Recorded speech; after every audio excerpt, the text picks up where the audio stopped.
Just tell her what happened. Isn't that the right thing to do? You saw Mum's serious face. Do you know how cross she's gonna be?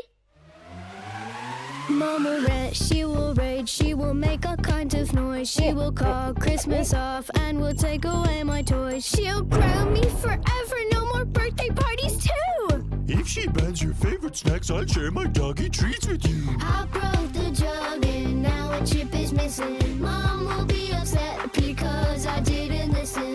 What's gonna happen? What's gonna happen to me? I'm broken because of you. What will my punishment be?